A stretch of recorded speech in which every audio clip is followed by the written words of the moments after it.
Astaghfirullah. Bismillahirrahmanirrahim. Assalamualaikum warahmatullahi wabarakatuh wa ala alihi wa sahbihi wa mawalah wa la hawla wa la quwata illa billahi wa ba'du. Alhamdulillah, segala puja dan puji hanya milik Allah subhanahu wa ta'ala. Salawat dan juga salam kita hadiahkan kepada Rasul kita Nabi besar Muhammad sallallahu alaihi wa ala alihi wasallam. Alhamdulillah, di pagi ini kembali kita bisa duduk untuk berthalabul ilmi, dan pembahasan di pagi ini kita akan membahas satu topik, bagaimana menjadi selebriti langit. Artinya bagaimana supaya nama kita itu terkenal di langit walaupun tidak terkenal di bumi. Tentu ini sebuah kemuliaan. Seandainya kita melihat para selebriti saja yang dipuja-puja para penggemarnya, dielu-elu, kadang sampai kalau jumpa histeris dan begitu seterusnya, bagi orang-orang awam tentu terkadang mereka menghayal kalau posisi mereka adalah para selebriti itu, sehingga banyak orang yang bercita-cita ingin jadi selebriti, ingin menjadi penyanyi, artis dan yang semacamnya supaya bisa dipuja dan puji manusia. Itu di dunia. Tetapi yang namanya dunia itu kan fana. Betapa banyak para artis itu yang dulu dipuja-puja, belakangan dihujat manusia.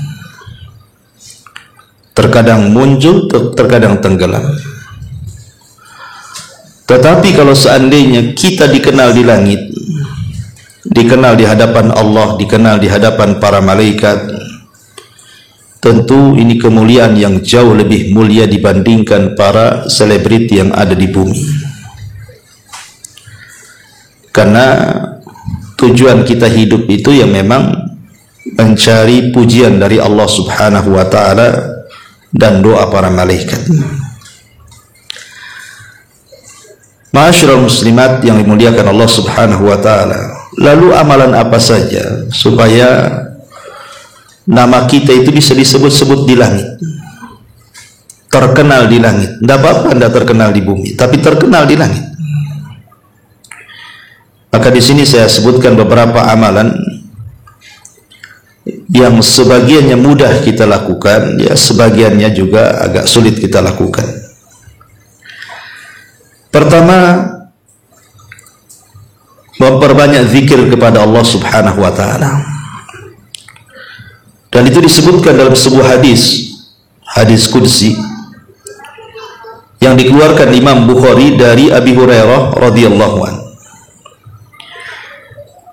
An Abi Hurairah radhiyallahu anhu qala qala Rasulullah sallallahu alaihi wasallam yaqulu Allah jalla wa ala ana inda dhanni 'abdi bi wa ana ma'ahu idza dzakarani fa in dzakarani fi nafsihi dzakartuhu fi nafsi wa in dzakarani fi al-mala'i dzakartuhu fi mala'i khair minhum wa in taqarraba ilayya bi shibrin taqarrabtu ilayhi dhira'an wa in taqarraba ilayya dhira'an taqarrabtu ilayhi ba'an wa in atani yamshi ataituhu harwalatan. Dari Abu Hurairah radhiyallahu an, Nabi sallallahu alaihi wasallam bersabda, aku akan berada dalam persangkaan hambaku kepadaku, dan aku selalu bersama hamba tersebut jika ia selalu mengingatku. Jika hamba itu mengingatku dalam dirinya, maka aku pun sama akan mengingatnya dalam diriku. Dan jika dia mengingatku dalam perkumpulan, maka aku akan mengingatkan dalam perkumpulan para malaikat juga, yang jauh lebih baik daripada mereka. Jika ia mendekat kepadaku sejengkal, aku akan mendekat kepadanya sehasta. Jika ia mendekat sehasta, aku akan mendekat kepadanya sedepah. Jika ia mendatangiku dalam keadaan berjalan, maka aku akan datang kepadanya dengan kondisi berlari. Ma'asyiral muslimat yang dimuliakan Allah Azza wa Jalla, perhatikan hadis ini. Allah Subhanahu wa taala sampai mengatakan, "Idza dzakarani fa in dzakarani fi nafsihi dzakartuhu fi nafsi."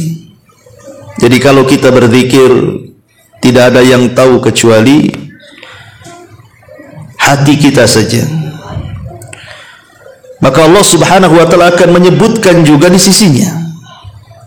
Tapi kalau kita umpamanya berzikir di halayak orang ramai, umpamanya ibu dari sini ke pasar, entah baca tasbih subhanallah, takbir alhamdulillah, ataupun tahlil la ilaha illallah, atau tahmid Allah, apa takbir Allahu akbar, pokoknya zikir apa sajalah. Zikir itu kan macam banyaknya.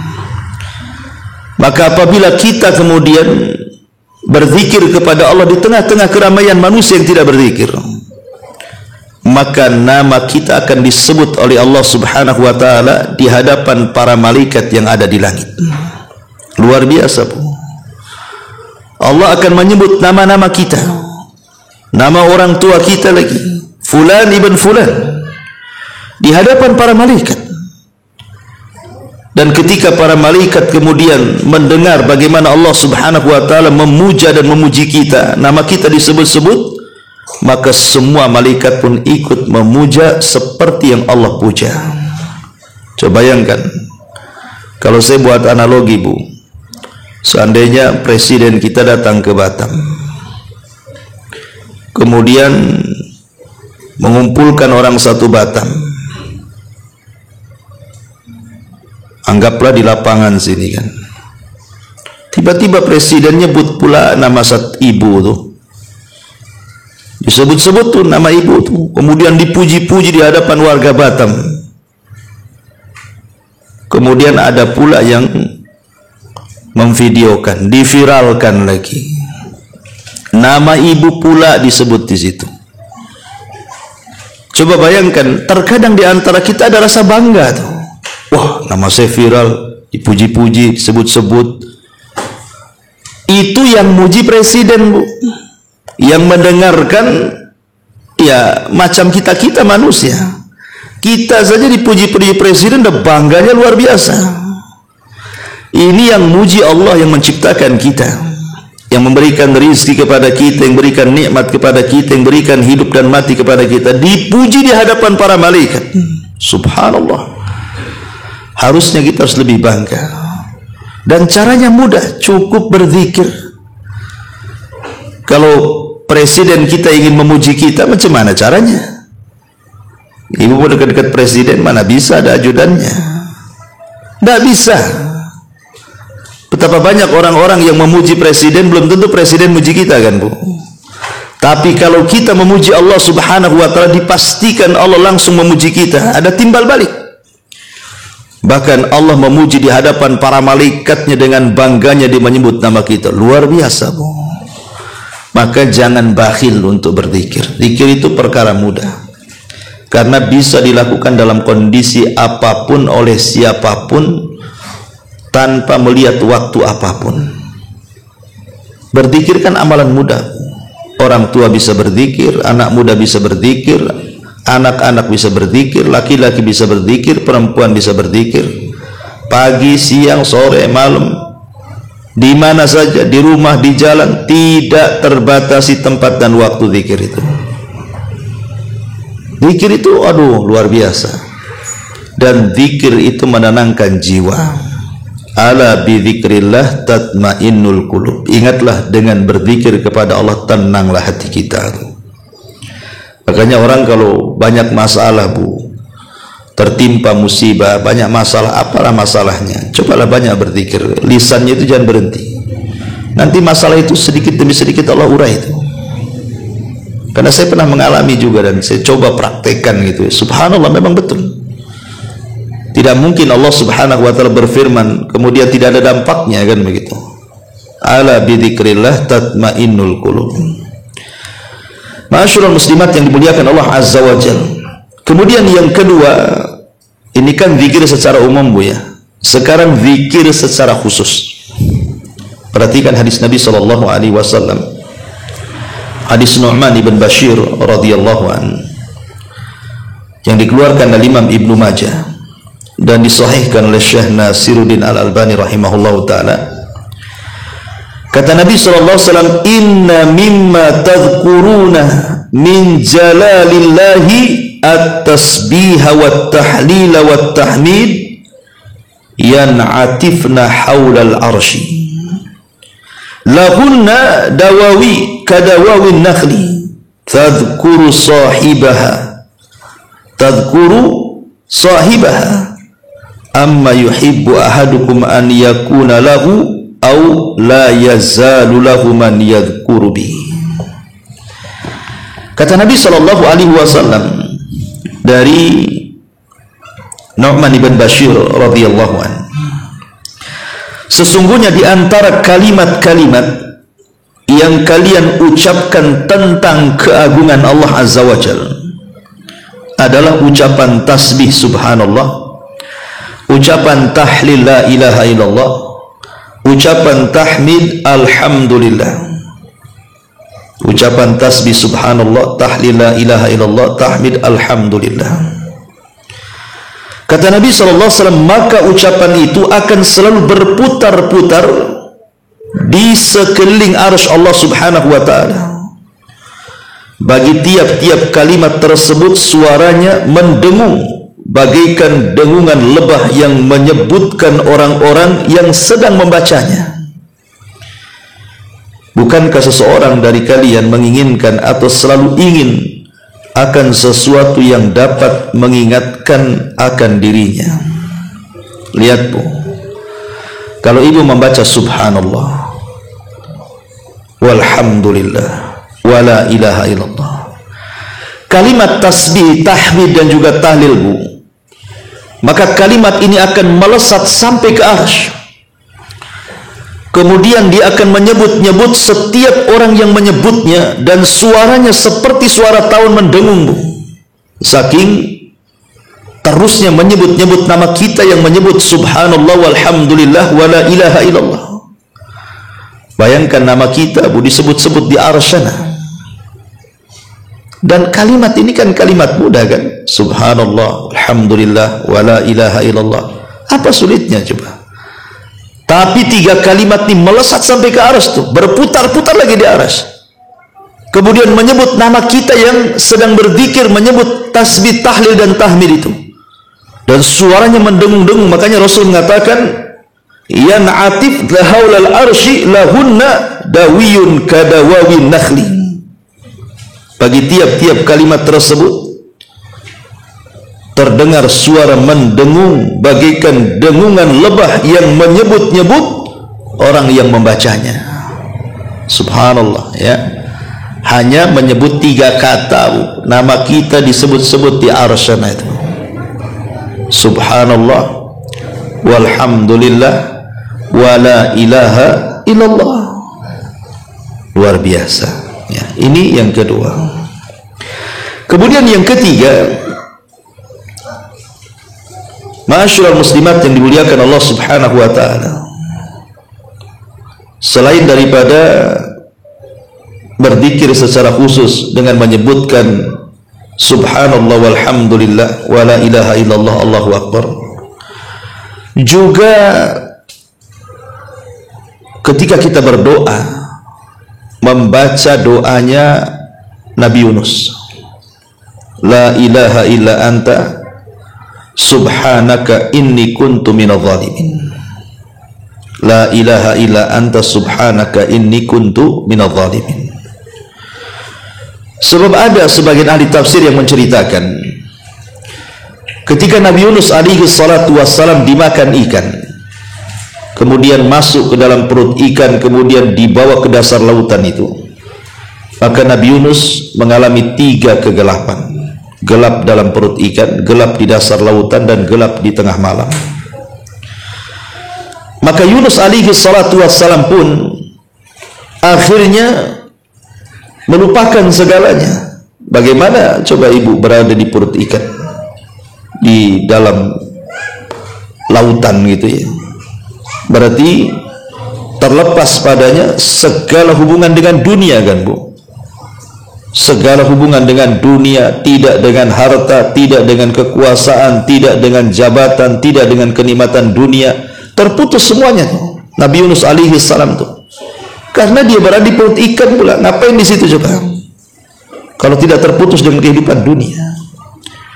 Maka di saat kesepian itulah Yunus alaihi salatu wasallam berusaha untuk mentauhidkan Allah dan beristighfar, meminta ampun akan dosa-dosanya, dan mengatakan la ilaha illa anta subhanaka inni kuntu minadh dhalimin. Tidak ada sembahan yang berhak disembah kecuali Engkau, Maha Suci Engkau ya Rabb. Aku mengakui kesalahanku, kezalimanku kepadamu, ampunilah dosa-dosaku. Ketika Nabi Yunus membaca la ilaha illa anta subhanaka inni kuntu minadh dhalimin, itu suara doanya melesat sampai ke langit, sehingga para malaikat yang ada di langit ini mereka mengatakan ya Rabb, sautun ma'rufun min 'abdin ma'rufin la nadri aina makana. Ya Rabb, kata para malaikat itu, kami kenal suara ini keluar dari hamba yang sangat dikenal. Siapa dia dan di mana dia? Maka kemudian Allah subhanahu wa ta'ala memberitahu bahwa itulah Yunus ibn Matta' atau Nabi Allah Yunus alaihi salatu wassalam sedang berdoa, bermunajat kepadaku. Suaranya melesat sampai ke langit, didengar oleh para malaikat. Makanya jangan lupa bu, berdoa sebelum mengumandangkan doa, meminta sesuatu kepada Allah itu selipkanlah doa yang biasa oleh Nabi Yunus dibaca, la ilaha illa anta subhanaka inni kuntu minadh dhalimin. Kata Nabi, siapapun yang berdoa dengan doa Dhunnun, maksudnya Yunus alaihi salam, pasti mustajab doanya. Ini yang ketiga. Yang keempat, supaya nama kita disebut-sebut di langit bu, menjadi selebriti langit, carilah kecintaan Allah kepada kita. Buat Allah itu cinta dengan kita. Macam mana caranya? Ya banyak amalan-amalan yang dengan amalan itu Allah cinta dengan kita. Karena apabila Allah subhanahu wa ta'ala sudah cinta dengan kita bu, maka nama kita akan disebut-sebut. Bukan hanya 1-2 malaikat, semua malaikat lagi, yang jumlahnya tidak ada yang tahu kecuali Allah subhanahu wa ta'ala. Wa ma ya'lamu junuda rabbika illahu wa ma huwa illa dzikra lil bashar.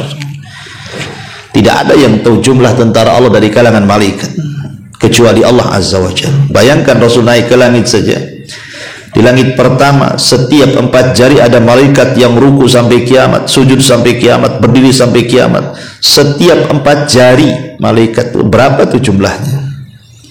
Yang tawaf di Baitul Ma'mur itu 70.000 malaikat itu tawaf, keluar nggak kembali, datang pula malaikat baru. Itu setiap hari itu. Berarti kita tidak tahu berapa jumlah malaikat itu. Itulah tentara-tentara Allah azza wa jalla.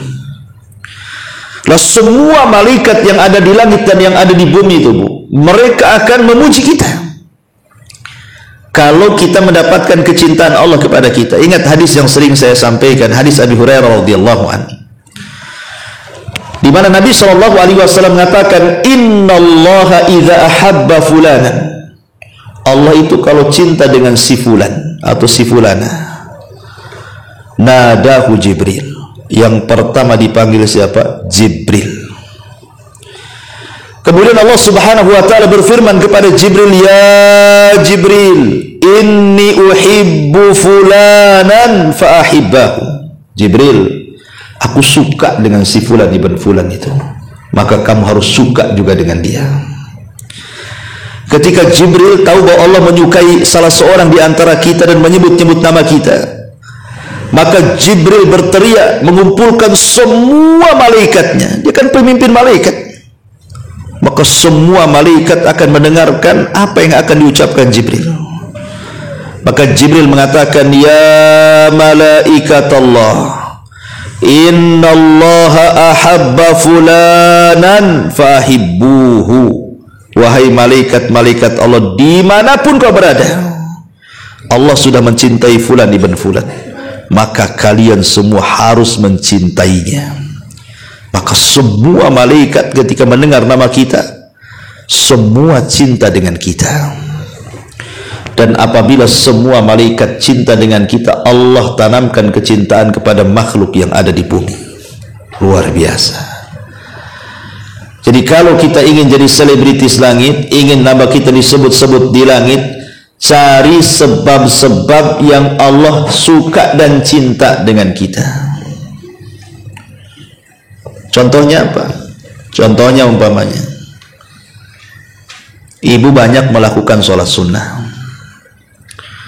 Nabi SAW bersabda, "Wa ma yazalu 'abdi yataqarrabu ilayya bin nawafil hatta uhibbahu," kata Rasul. Dalam hadis kudusinya Allah berfirman, ketika seorang hamba terus-menerus melaksanakan sholat-sholat sunnah, entah rawatibnya, entah nawafilnya, baik duhanya, witirnya, tahajudnya, sebutkanlah sholat sunnah. Kalau kita terus rutin melaksanakan sholat sunnah, maka lama-lama Allah suka dengan kita tuh. Makanya di sini Allah mengatakan, tidaklah seorang hamba terus-menerus mendekatkan diri kepadaku dengan sunnah-sunnahnya sampai akhirnya aku pun cinta dengan hamba tuh. Jadi kalau ingin meraih kecintaan Allah, supaya nama kita disebut-sebut di langit, perbanyak sholat sunnah. Ataupun umpamanya contohnya, ibu berziarah, mengunjungi teman-teman ibu, tetapi tidak mengunjungi kecuali karena Allah. Bukan mau nagih hutang, bukan juga mau pinjam uang, bukan juga karena ingin ngelobi sesuatu dari urusan dunia, mengajak bisnis, bukan dah. Jadi betul-betul datang ziarah ke teman kita, ibu ada kawan di Batam Center, apalagi lebih jauh di Tanjung Pinang sana, atau ibu ke Rempang sana, itu namanya. Jadi ibu datang lillahi ta'ala, bukan karena siapa-siapa, karena ingin ziarah, ingin ukhuwah, menguatkan persaudaraan gitu ya. Maka itu juga salah satu penyebab Allah cinta dengan kita.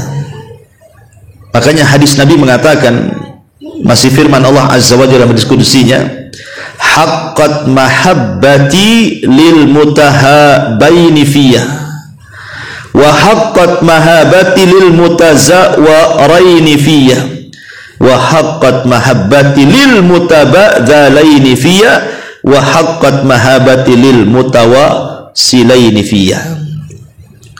Kata Nabi SAW, maka orang ini berhak mendapatkan kecintaanku bagi orang yang sesama saling mencintai karena Allah, ataupun saling mengunjungi karena Allah, ataupun saling membantu karena Allah, ataupun saling berhubungan, bersilaturahim karena Allah. Berarti di sini ada 4 perkara yang menjanjikan Allah cinta dengan kita. Pertama, saling mencintai karena Allah. Yang kedua, saling mengunjungi karena Allah. Yang ketiga, saling membantu karena Allah. Dan yang keempat, saling bersilaturahim karena Allah. Maka 4 perkara dikumpulkan dalam satu hadis riwayat Ahmad, penyebab Allah suka dengan kita. Ma'asyiral muslimat yang dimuliakan Allah Azza wa Jalla. Ataupun yang lain contohnya, ibu mendapatkan musibah, entah kesehatan, entah anak-anak, orang tua, tetangga, usaha, apalah sebutkan musibahnya. Kemudian ibu sabar, karena semua datang dari Allah pun akan kembali kepada Allah. Kemudian ibu mengharap pahala dari musibah itu. Setelah ibu mengatakan inna lillahi wa inna ilaihi rajiun, ibu katakan musibah yang menimpaku. Maka kalau bisa ibu lakukan dua perkara ini saat ibu terkena musibah, ibu istirja, mengembalikan musibah kepada Allah. Yang kedua, ibu mengharap pahala dari musibah itu, pahala sabar, maka itu tanda Allah akan turunkan kecintaannya. Makanya Nabi SAW mengatakan, inna idhamal jaza ma'a idhamil bala. Besarnya balasan dari Allah itu tergantung besarnya cobaan yang Allah timpakan kepada kita. Kemudian Nabi SAW mengatakan, innallaha idza ahabba abdan ibtalahu. Allah kalau suka dengan seorang hamba, pasti Allah kasih ujian. Kemudian kata Rasul sallallahu alaihi wasallam, "Faman radiya falahu ridha wa man sakhita falahu suhtu." Siapa yang ridha dengan ujian itu, maka Allah ridha dengan dia. Tapi siapa yang murka dengan ujian itu, Allah juga murka kepadanya. Maka untuk meraih kesabaran adalah ketika kita ditimpa musibah, istirja, kembalikan semua kepada Allah, katakan inna lillahi wa inna ilaihi rajiun. Kemudian yang kedua, katakan Allahumma hjurni fi musibati, ya Allah berikan pahala akan musibah yang menimpa kepadaku, semoga aku bisa sabar. Kan? Itu juga salah satu penyebab Allah cinta dengan kita. Ataupun contoh yang lain, umpamanya tanda cinta Allah subhanahu wa ta'ala kepada kita adalah Allah menyelamatkan kita dari fitnah dunia dan syahwatnya. Kata Nabi SAW, inna Allah azza wa jal yahmi abdahu al-mu'min fid dunya wa huwa yuhibbuhu kama tahmuna maridakumut ta'ama wa syaraba takhafuna alaihi. Allah ini akan melindungi hambanya yang mukmin di dunia, dan dia mencintainya sebagaimana kalian akan melindungi orang sakit supaya makan dan minum supaya sembuh. Maknanya di sini, tanda meraih kecintaan Allah, kita berusaha untuk menjauh dari fitnah dunia. Fitnah dunia kan macam-macam, Bu. Ada fitnah perut, fitnah kemaluan, fitnah anggota badan, dan begitu seterusnya kan. Kita berusaha untuk tidak melangkah kecuali ke tempat yang benar. Kita tidak mendengar kecuali yang boleh didengar. Kita melihat tidak diarahkan ke yang haram gitu ya. Lisan pun tidak menggibah, tidak berdusta, dan begitu seterusnya, menghindari fitnah-fitnah itu. Maka kalau kita bisa menghindari fitnah-fitnah itu, maka itu sebab terbesar juga Allah cinta dengan kita tuh. Sekali lagi, kalau Allah sudah cinta dengan kita, kita akan jadi selebritis langit, Bu. Disebut-sebut nama kita di langit, di hadapan para malaikat, di hadapan Jibril, Mikail, Israfil, malaikat pemikul ars, dan seluruh malaikat yang ada di langit. Luar biasa ya. Ini juga diantara penyebab yang keempat, carilah penyebab kecintaan Allah kepada kita. Karena perkara itu bukan bagaimana kita mencintai Allah, tapi bagaimana Allah cinta dengan kita. Kemudian yang kelima, carilah penyebab-penyebab supaya kita bisa mati husnul khotimah, supaya kita bisa meninggal husnul khotimah. Karena kita tahu bahwa hadis panjang sekali, Bu ya, ketika saya kemarin bahas di sini masalah hadis tentang kematian kan, Bu ya, seorang mukmin yang meninggal itu. Hadis Bara bin Azib yang sangat panjang sekali itu. Salah satunya adalah ketika malaikat maut mencabut nyawa kita, kemudian diiringi dengan para malaikat-malaikat yang disebut dengan rusulul maut, rasul-rasul kematian. Maka ketika ruh kita dicabut, Bu, itu kan diletakkan di kain kafan dari sorga yang sudah dibaluri minyak wangi dari sorga. Kemudian minyak wangi itu melambung sampai ke langit, Bu. Semua malaikat menciumnya. Kemudian malaikat-malaikat di langit itu bertanya, lah ini ruhnya siapa, kan begitu. Kok harum sekali, kok indah sekali. Semua malaikat memuji ruh itu. Maka kemudian Rasulul Maut yang membawa ruh dalam kafan sorga dengan bau semerbak harum itu menyebutkan ruhnya Fulan ibn Fulan, menyebut nama yang paling disukai dia di dunia. Lihat, orang yang husnul khatimah, kematiannya disebut-sebut di langit tuh. Semua malaikat memuji kita tuh, memuji ruh yang naik ke langit, dan dia seorang mukmin yang husnul khatimah. Ma'asyiral muslimat yang dimuliakan Allah Subhanahu wa taala, maka sebisa mungkin kita ini berusaha mencari sebab-sebab, ya, supaya dengan sebab-sebab itu kita bisa meninggal dalam posisi husnul khatimah. Sebut saja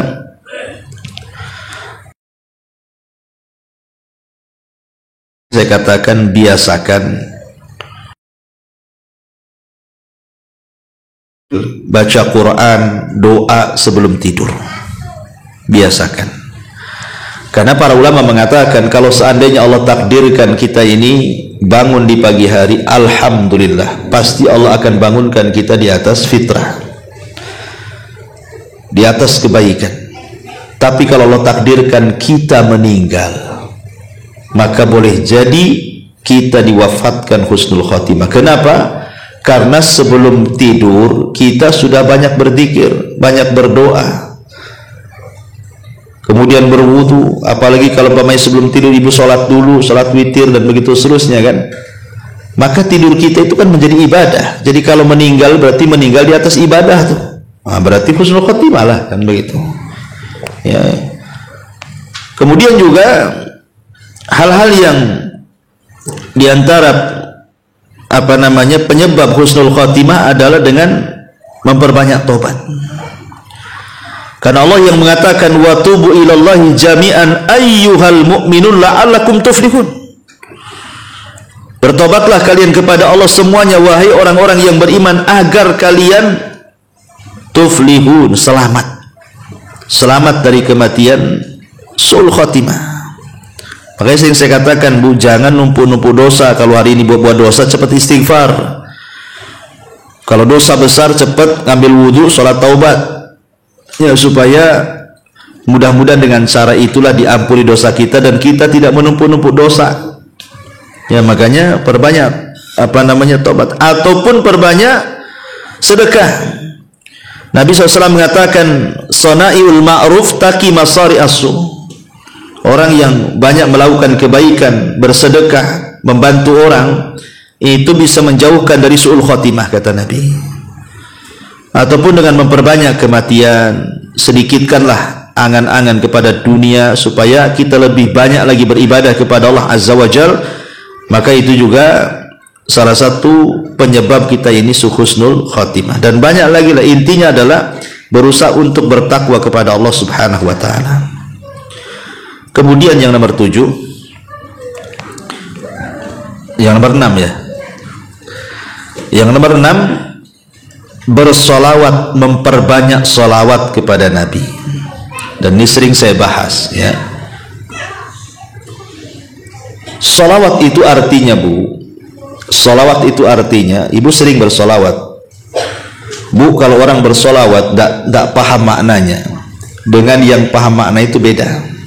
Kalau ibu paham maknanya, pasti ibu rajin bersolawat. Tapi kalau ibu tidak paham maknanya, malas bersolawat itu. Solawat itu artinya kita meminta kepada Allah Subhanahu wa taala agar Nabi kita, Nabi Muhammad sallallahu alaihi wasallam, senantiasa mendapatkan pujian di hadapan makhluk yang ada di langit. Jadi kalau ibu mengatakan Allahumma sholli ala Muhammad, berarti kita meminta kepada Allah, ya Allah, Saya punya nabi namanya Muhammad, tolong puji-puji dia di hadapan para malaikat yang ada di atas sana. Itu maksudnya. Dan sebagai imbalannya, maka Nabi SAW mengatakan, man shalla alayya wahidatan sallallahu alaihi asyran. Barang siapa yang bersalawat satu kali kepadaku, kata Rasul, maka Allah akan bersalawat kepada kita 10 kali.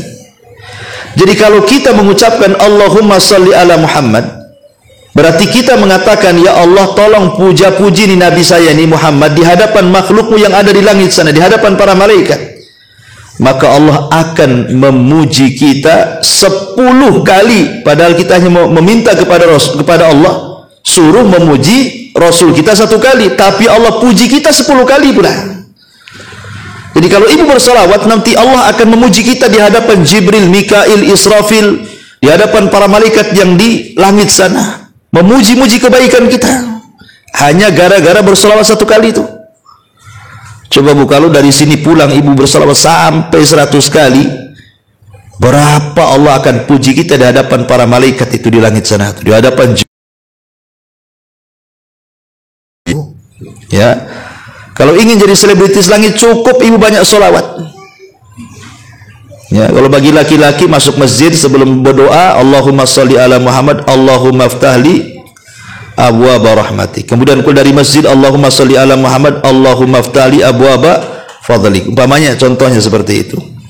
Ya, jadi bersalawat itu kan mudah, Allahumma sholli ala Muhammad. Dan kalau ingin lebih baik lagi, ibu bersalawat menggunakan salat Ibrahimiyah. Itulah salat terbaik.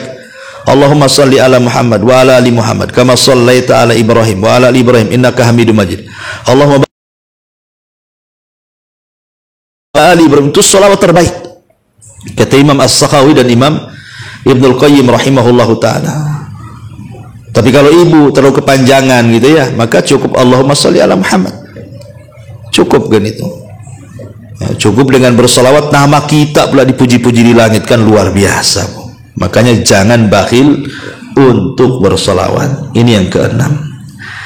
Kemudian yang nomor 7, mencari ilmu. Kayak kita gini bu ya, ibu datang ke majelis taklim, kemudian duduk ya di majelis taklim. Ini penyebab terbesar juga kita jadi selebritis langit bu. Karena ada hadis Nabi SAW. Jadi dari Qais ibn Katsir, dia mengatakan, datang ke rumahnya Abu Darda radhiyallahu an yang ada di Damaskus. Maka Abu Darda mengatakan, wahai saudaraku, apa yang menyebabkan kamu datang jauh-jauh dari Madinah menemui aku, kata Abu Darda. Maka kata orang ini, hadithun ballagani annaka tuhaddithuhu an Rasulillah.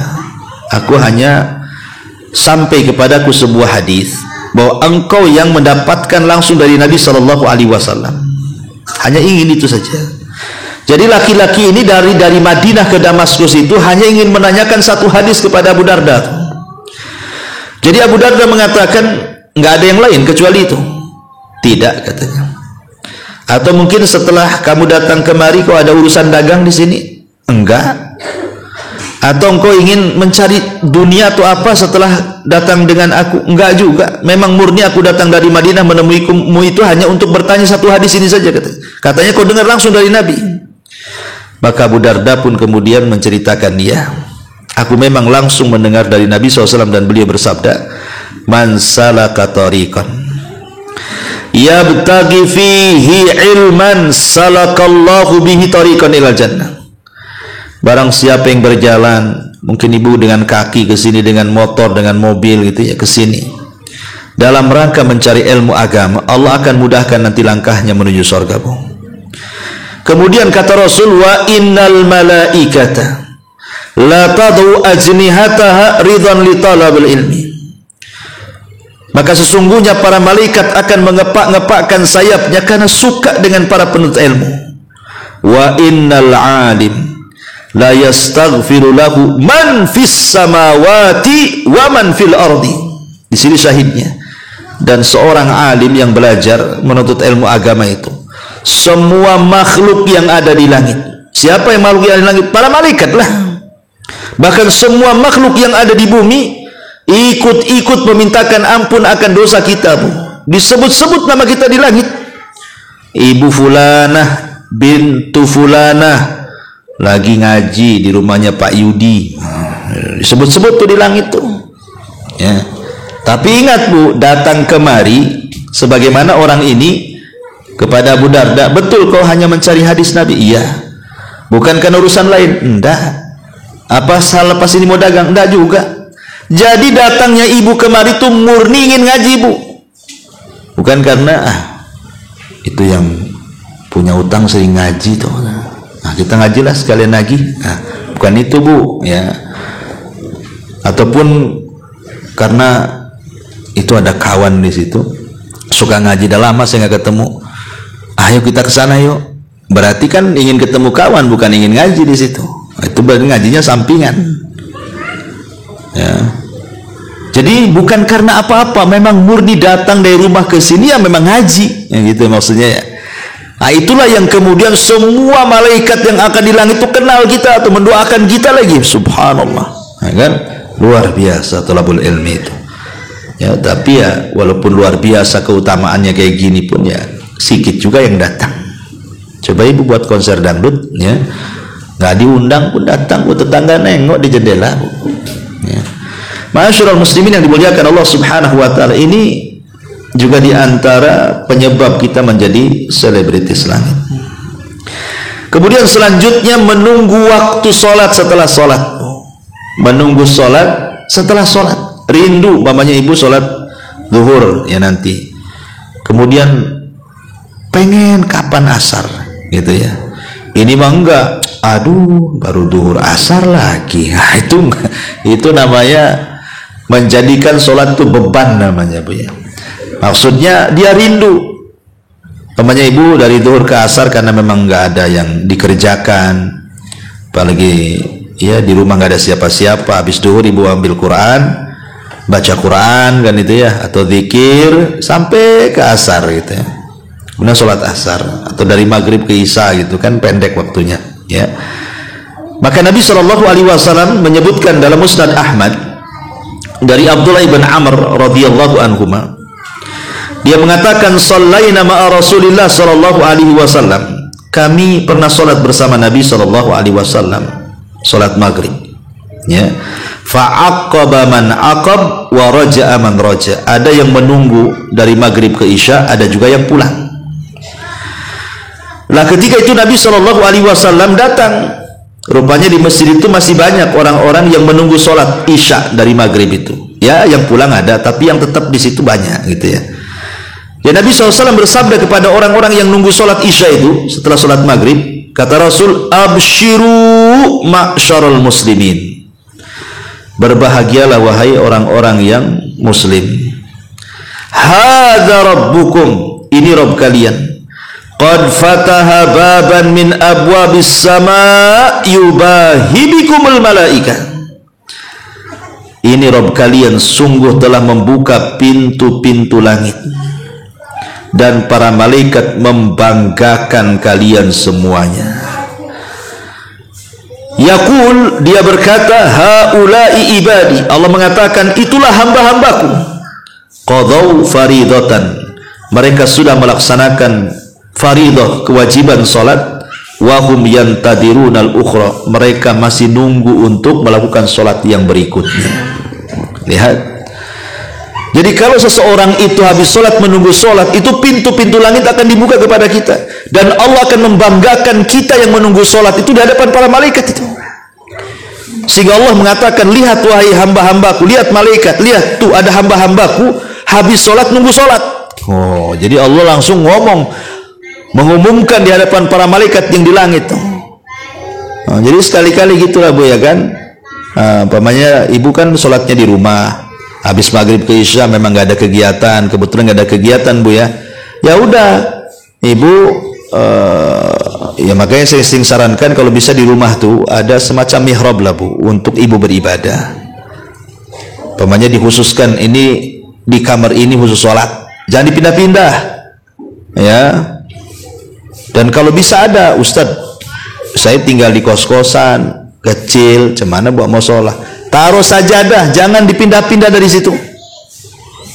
Kemudian kalau bisa sekitarnya bersih, khusus untuk sholat tuh kalau bisa bersih, walaupun hanya satu kamar itu kan, umpamanya di pojokan, ya sudah taruh di pojokan situ, supaya tahu itu tempat sholat gitu maksudnya. Buat mihrab, kayak Maryam itu kan punya mihrab di situ. Ini enggak, ibu sholat kadang di dapur, kadang di ruang tengah, apa kok musolanya pindah-pindah gini? Ya, jadi kalau bisa satu tempat itu khusus, kalau rumahnya kecil ya tinggal digulung sajadahnya, kalau mau sholat ya dibentangkan gitu bu ya. Nah, ibu sholat maghrib di situ, habis sholat maghrib ya ibu duduk baca Quran sampai isya, kemudian isya ibu sholat. Nanti nama ibu di langit disebut-sebut tuh sama Allah Azza wa Jal, dan Allah mengatakan, lihat malaikat tuh hambaku tuh habis melaksanakan sholat wajib, dia nunggu sholat wajib yang lainnya, katanya. Luar biasa kan. Nah, kemudian yang terakhir, biasakan berkata jujur. Nabi SAW mengatakan dari hadis Abdullah bin Mas'ud radhiyallahu an, Nabi mengatakan, inna sidqa yahdi ilal bir, wa innal birra yahdi ilal jannah, wa innar rajula la yataharra sidqa hatta yuktaba indallah siddiqa, wa innal kadhiba yahdi ilal fujur, wa innal fujura yahdi ilan nar, wa innar rajul la yataharral kadhiba hatta yuktaba indallahi kadzdzaba.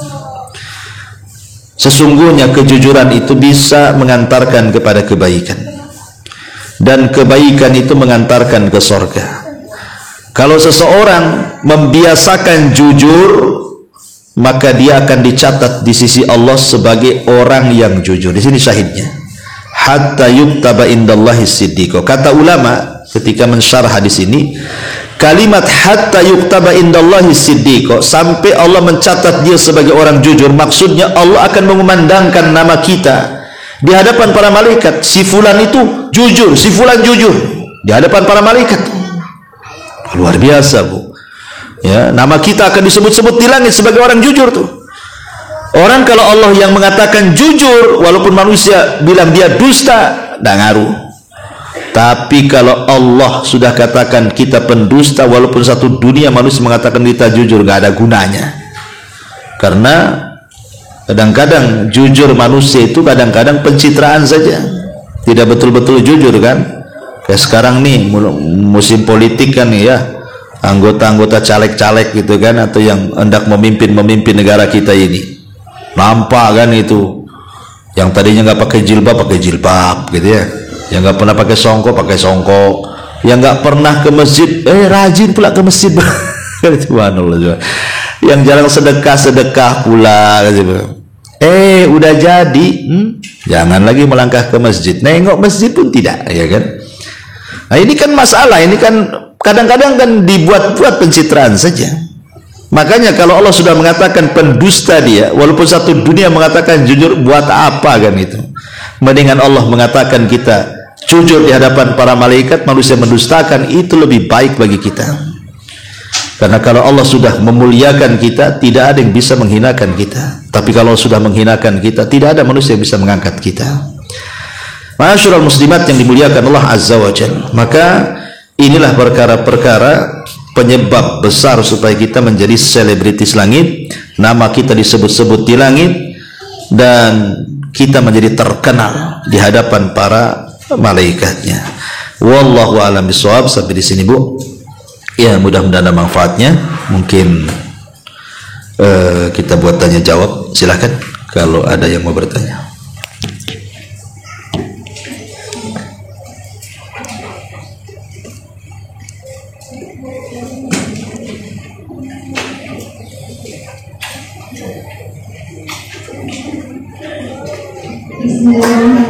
Assalamualaikum warahmatullahi wabarakatuh. Waalaikumsalam warahmatullahi wabarakatuh. Tadi telah dijelaskan oleh Ustaz. Yang saya tanyakan sholat taubat. Iya. Yang afdal untuk sholat taubat itu kapan? Malam atau siang, Ustaz? Sholat tobat dilakukan kalau kita habis buat dosa, Bu. Impamanya ibu buat dosa pagi-pagi, kemudian sholat tobatnya malam, sore mati pula, Bu. Cemana tuh? Ya. Jadi sholat tobat itu dilakukan setelah kita maksiat. Seandainya kita ini naudzubillah gitu kan, berzina ataupun menggibah atau apa gitu kan, ya maksiat kepada Allah Azza wa Jalla, sholat supaya tidak ngumpul-ngumpulin dosa. Jadi sholat tobat itu tidak ada waktu yang jelas, bisa pagi, bisa siang, bisa sore, bisa malam, tergantung kita melakukan dosanya. Wallahu a'lam. Satu lagi Ustaz, Ya. ini pelajaran yang minggu kemarin-kemarin yang saya tanyakan, kalau kita mau tidur itu kita di apa dengan setan itu kan, diikat kan, nah dengan membuka dengan 3. Kalau kita akan membuka ikatan setan itu dengan 3. Pertama apa itu kemarin, berdoa sesudah bangun tidur, kedua berwudu, ketiga sholat. Oke. Ketika kita bangun malam, umpamanya 1:30, kita sholat langsung, tapi sholat terus kita tidur lagi. Apakah tidur kedua ini kita diikat setan lagi? Kan diikat, dicekik lagi mungkin? Enggak lah, Bu. Iya. Saya karena kita bangun malam itu akhirnya kita ngantuk gitu, jadi betul. agak kesiangan. Mohon penjelasan. Iya, alhamdulillah ya, Bu. Jadi maksud hadis itu adalah ketika awal tidur. Awal tidur, makanya tidur jangan malam-malam kan, itu tidur itu ya jam-jam 8, 9 tuh ya, paling telat jam 10. Jadi kalau dia bangun jam 1 atau jam 2, kemudian ibu tadi bilang berzikir, berwudu, kemudian sholat, secara otomatis kan sudah hilang ikatannya, karena ibu sudah masuk ke jam sepertiga malam akhir. Sepertiga malam akhir itu turun para malaikat, Allah aja turun. Jadi ikatan itu sudah terlepas sampai pagi. Sudah nggak mungkin lagi ada ikatan lagi. Besok lagi ngikat lagi dia. Ya. Tapi Bu, yang ingin saya nasihatkan, jangan kemudian kita lebih mendahulukan yang sunnah, melalaikan dan melupakan yang wajib pula. Subuh itu wajib, sholat malam itu sunnah. Jangan gara-gara kita giat sholat malam, subuhnya pula telat, bablas, malas gitu kan. Justru sholat sunnah malam itu hanya sebagai pelengkap sholat subuh.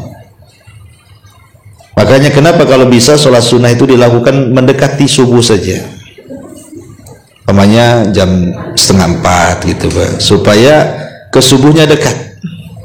Sebab kalau dilakukan jam 1 kadang-kadang kayak tadi ibu cerita kan, kemudian ibu tahajud sampai 2:30 ngantuk, bablas pula sampai jam 6, ya kan, rugi jadinya mengejar yang sunnah, meninggalkan yang wajib.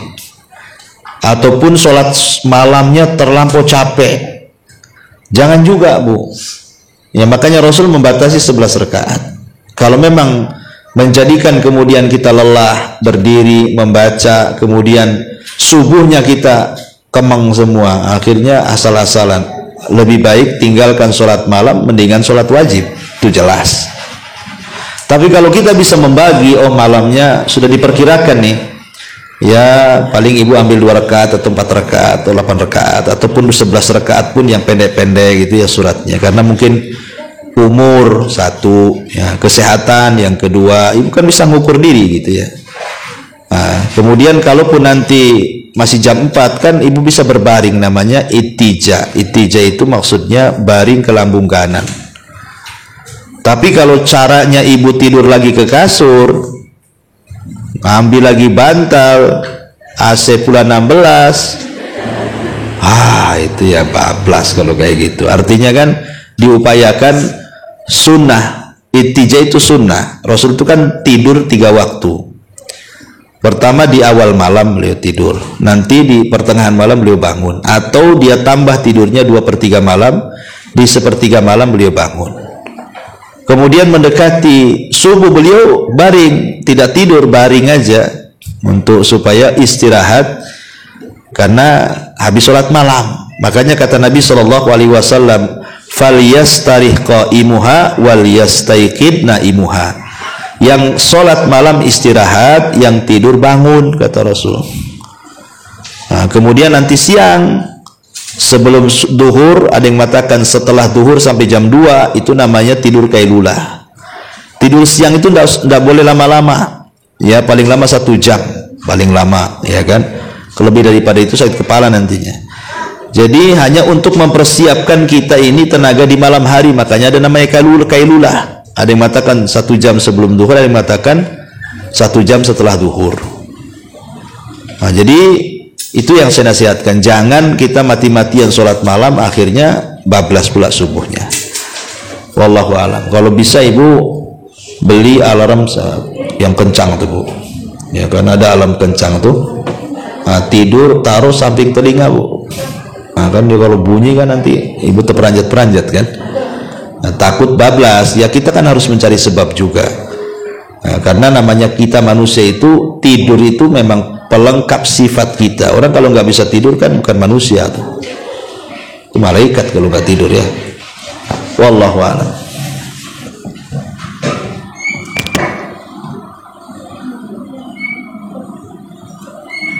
Ada lagi?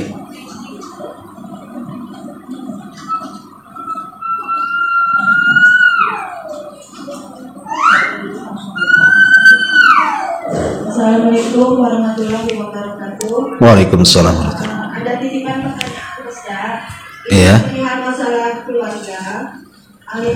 Yang ini ditanyakan, suami sudah belajar sunnah dan sudah mengajarkan ke istri. Berapa tahun berlalu, belakangan ini suaminya berubah drastis. Masalah dia melalaikan sholat dan memberi nafkah, dan dia itu sekarang melakukan kekerasan fisik terhadap istri. Jadi sikap istri ini harus bagaimana Ustaz? Iya, alhamdulillah. Ini pertanyaannya, suaminya yang ngajak istrinya hijrah. Iya. Sudah hijrah, suaminya pula yang tidak hijrah, balik lagi ke belakang. Itu maksudnya ya. Jarang sholat, malah kasar. Itulah hidayah bu. Belum tentu orang yang ngasih petunjuk kepada orang lain dia tetap di atas petunjuk. Makanya pentingnya kita banyak berdoa itu, ya muqallibal qulub tsabbit qalbi ala dini. Waidat yang membolak-balikan hati, tetapkan hatiku di atas agamamu. Karena dulu juga ada Ramlah kalau tidak salah ya, Ramlah ibn Abi Sufyan kalau tidak salah. Ramlah ibn Abi Sufyan ini atau disebut Ummu Habibah ya, atau siapa, pokoknya namanya Ramlah, putra Abi Sufyan. Dia hijrah ke Habasyah sama suaminya. Kemudian suaminya murtad, masuk Nasrani, karena Habasyah kan negeri Nasrani bu. Itu sahabat Nabi tuh. Akhirnya kemudian Allah takdirkan meninggal. Maka akhirnya kemudian Nabi SAW meminang Ramlah menjadi istrinya. Artinya di zaman para sahabat saja ada juga yang pindah agama kan itu, ketika orang tidak istiqomah. Makanya Ummu Salamah radhiyallahu an ketika mendengar Nabi SAW sering membaca Rabbana la tuzigh qulubana ba'da idh hadaitana wa hab lana min ladunka rahmatan innaka antal wahhab. Ya Allah, jangan kau palingkan hatiku, dan juga ya muqallibal qulub tsabbit qalbi ala dinik. Dia bertanya, Rasul, kenapa doa itu terus yang kau baca dalam setiap selesai sholatmu? Maka Rasul mengatakan, ya Ummu Salamah, hati kita itu berada di jari jemari Allah. Allah itu suka-suka membolak-balikan hati, terkadang di atas hidayah, terkadang di atas kesesatan. Jadi kalau seandainya kasus tadi suami yang ngajak sadar, setelah istrinya sadar dia pula mabuk umpamanya kan, yaitu memang hidayah dari Allah. Hidayah dari Allah. Maka itu terpulang kepada istrinya yang sekarang. Ya, cobalah introspeksi. Kadang-kadang yang namanya suami istri itu, suami menjadi jahat itu gara-gara istri juga. Suami menjadi baik juga bisa juga perantara istri juga. Ya, satu sisi yang pertama, istri harus introspeksi, kira-kira salah apa dengan dia kepada suami. Kalau dia merasa saya nggak ada masalah Ustaz, dari dulu ya gini-gini saja, bahkan saya semakin hari semakin giat ibadah, giat ngaji, giat, pokoknya hak saya kepada suami nggak pernah kurang, bahkan bertambah, bahkan makin bertambah. Ya karena biasanya Bu, maaf, kadang-kadang kalau rumah tangga sudah lama, kemudian faktor usia, ya faktor usia biasanya kan ibu-ibu yang mungkin usianya 40 tahun ke atas, 50 tahun, kadang-kadang pelayanan seorang istri kepada suami itu berkurang. Ya mungkin faktor karena wanita kan hormonnya juga beda dengan laki-laki kan. Laki-laki kan memang stabil sampai tua, sampai 70 tahun pun dia masih membuahi. Kalau perempuan kan ada masa-masanya mendekati menopause, terkadang kurang melayani, ataupun mungkin ya kurang mengabaikan, disangkanya kalau sudah jadi suami dia maka sampai kiamat nggak akan cerai, mungkin begitu ya, pemahaman dia. Apalagi dia sudah ngaji, belum tentu juga ya. Jadi nasihat saya ya satu, introspeksi diri. Yang kedua, berdoa. Hanya Allah yang membolak-balikan hati suami itu. Berdoa coba di waktu-waktu yang mustajab, ketuk terus pintu langit agar suami itu berubah, balik ke masa dulu ya. Karena hanya dengan itu, kalau ibu merasa lemah di hadapan suami, harus mengadukan kepada siapa kalau bukan kepada Allah? Adukan kepada Allah. Dia yang memegang hati suami. Minta kepada agar hati suami itu dibolak-balikan. Dan kalau sudah berdoa juga, tapi juga belum ada tanda-tanda Allah mengabulkan, yang sabar. Sabar ibu, ya. Dan jangan memicu masalah yang sudah ada. Oh suami datang masalah, ibu pula buat masalah, kan double masalahnya. Kalau memang bisa sabar dengan kondisi seperti itu, bisa sabar terus memperbaiki diri apa yang kurang, entah dandanannya, entah pelayanannya, entah masakannya, entah apalah kan gitu namanya hubungan dengan rumah tangga. Nah, coba perbaiki terus sambil kita mencari sebab, sambil berdoa ya, berdoa minta dibolak-balikan hati suami, mencari sebab dengan semakin baik kepada suami. Akan doa juga harus ada sebabnya.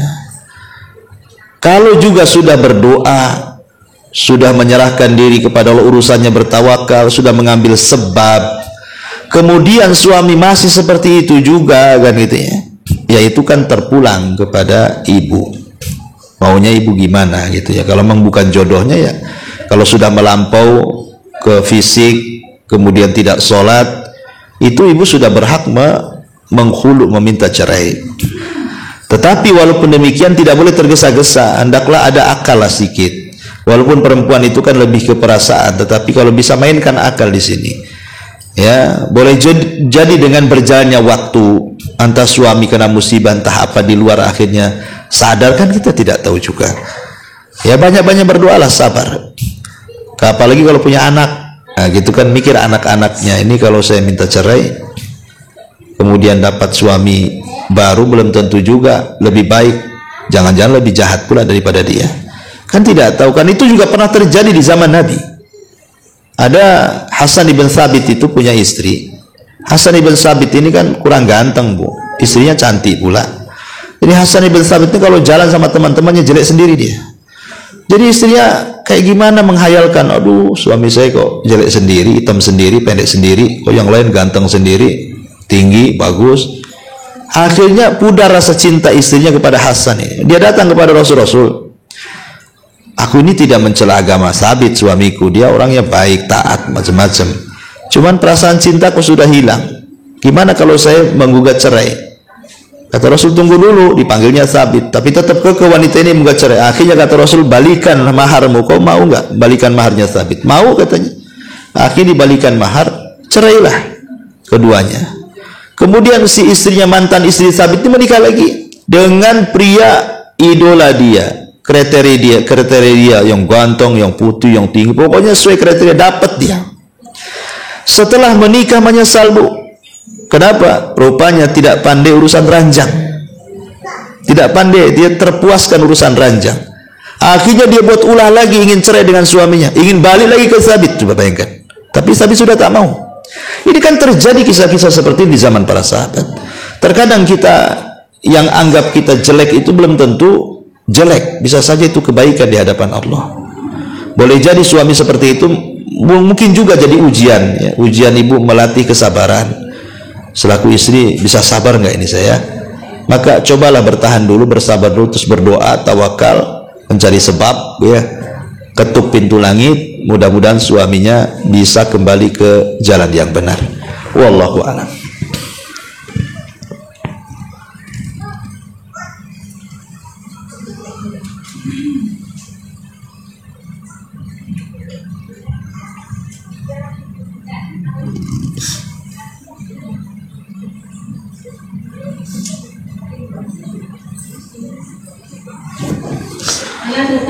Ya, khalas. Udah, alhamdulillah. Kalau memang